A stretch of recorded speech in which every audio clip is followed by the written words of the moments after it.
Rin kami mga bossing, pula at saka itim at saka green ang gamit ko, yung green return, yung ano natin, ayan na, meron na tayo.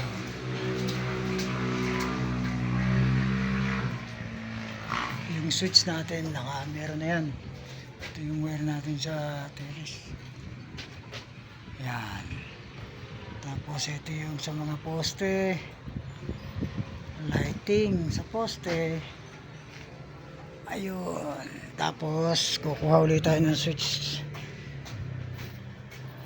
dito sa ano, ganito diskarte ko pagka medyo diskarte ko sa pag papasok ko yan dyan, tapos doon lalabas,